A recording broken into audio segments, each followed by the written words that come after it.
Picture this. You've lived in your home for 30 years. You raised your family there. You shoveled that driveway every winter, fixed the roof, painted the walls. And now, after all of that, you're thinking about making a move, maybe downsizing to a condo, or getting closer to your grandchildren, or perhaps the stairs are just getting harder. So you sell. You think, this is my home, it's tax-free.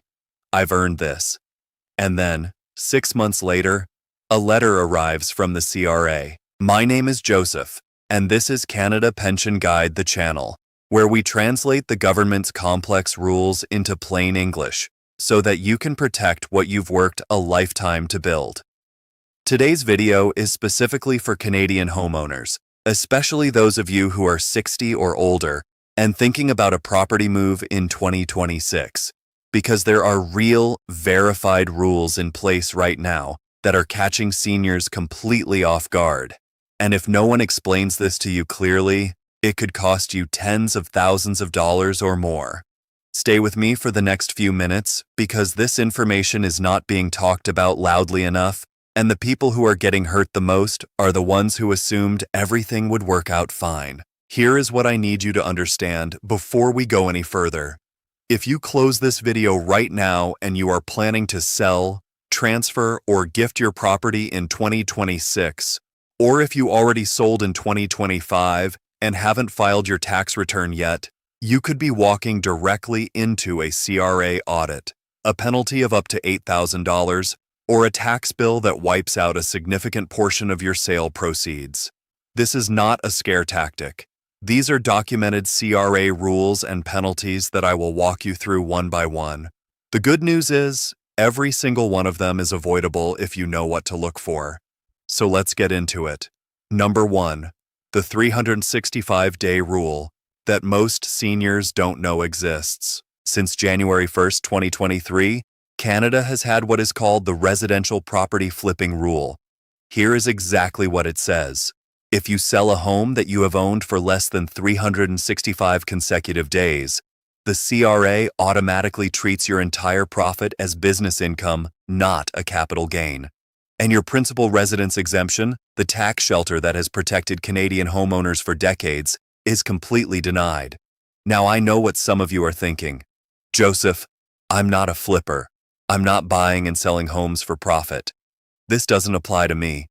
And I want you to listen carefully here, because that is precisely the trap. Let me give you a real scenario. A senior buys a condo in January 2025, intending to downsize.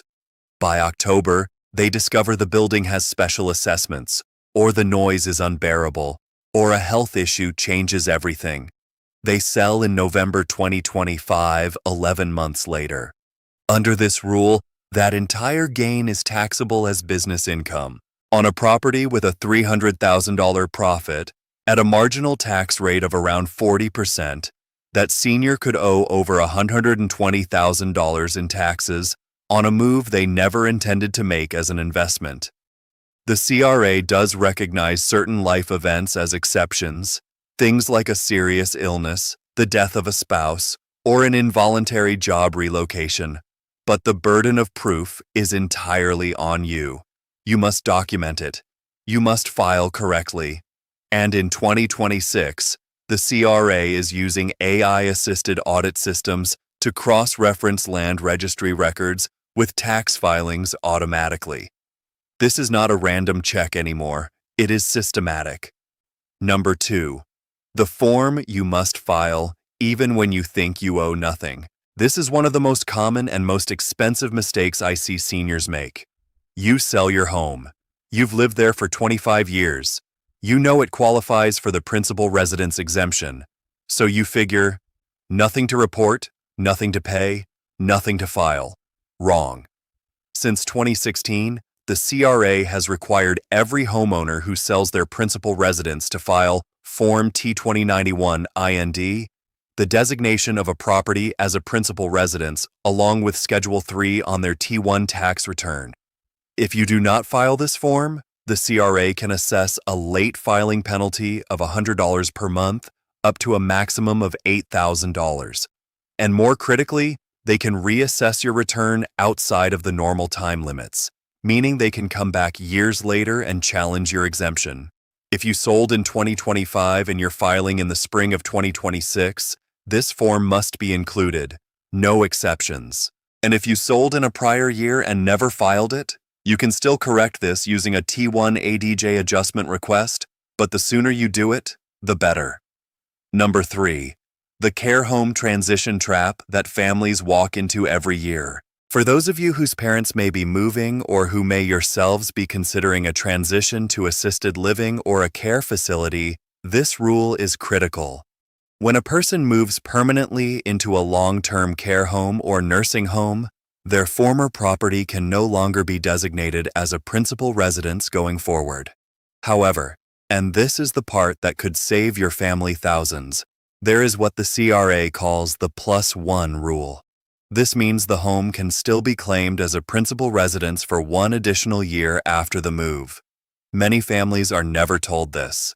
They sell the home a year or two after the move, and they don't claim those years correctly, and they pay capital gains tax they never should have owed. If you or someone in your family is navigating this situation right now, please speak with a tax professional who is familiar with this specific rule before you file. Number 4. The property tax grant that disappears if you don't ask for it. You don't ask for. This one is for our Ontario viewers specifically, but the principle applies across the country. The Ontario Senior Homeowners Property Tax Grant, known as the OSHPTG, is available to eligible seniors to help offset municipal property taxes. But here's the thing almost nobody tells you. It is not automatic. You must apply for it every single year by completing Form T2091 when you file your T1 tax return. Specifically, you need to tick box 61070 and provide your eligible property tax amount beside box 61120.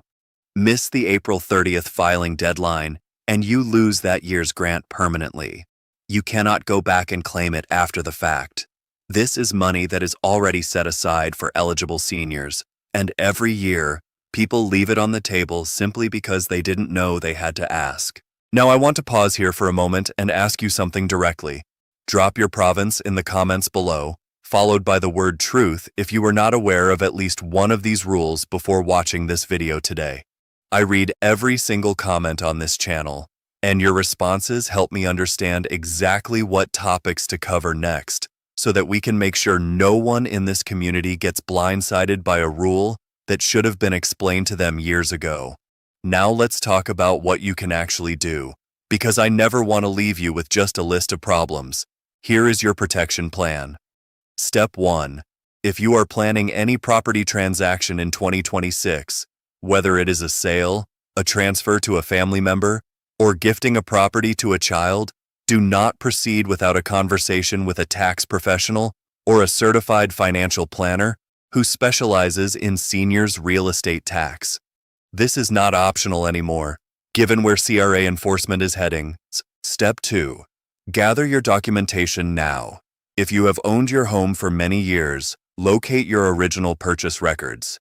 If you have made significant improvements to the property, keep those receipts. These records establish your adjusted cost base and protect you in the event of an audit. Step 3. If you sold a property in 2025 and you have not yet filed your return, make sure your accountant or tax preparer knows to include Form T2091 IND and Schedule 3. If you handled your own return last year and are not sure whether these were filed correctly, you can request a T1ADJ to make an amendment. Step 4.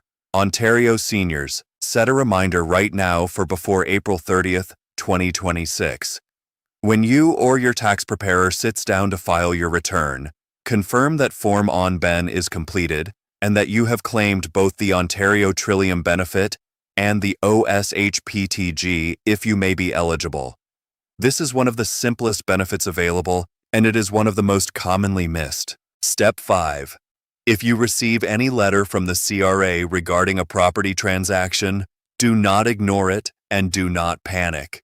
Respond in writing within the time frame specified, and if you are uncertain, contact a tax professional before responding. CRA correspondence can often be resolved without issue when handled promptly and correctly. You have spent your entire life building something. Your home is likely your most significant asset. The rules around how it is taxed, transferred, and protected have become genuinely complex, and the enforcement in 2026 is more sophisticated than it has ever been. But you are not powerless. You are informed, and that is the difference. If this video helped you today, I'd like to invite you to subscribe to Canada Pension Guide and hit the notification bell so you never miss an update. This channel exists for one reason: to make sure that Canadian seniors have access to clear, accurate, factual information about the programs and rules that affect their retirement. Share this video with a friend or family member who owns property in Canada. It could save them a very expensive surprise. I'll see you in the next one.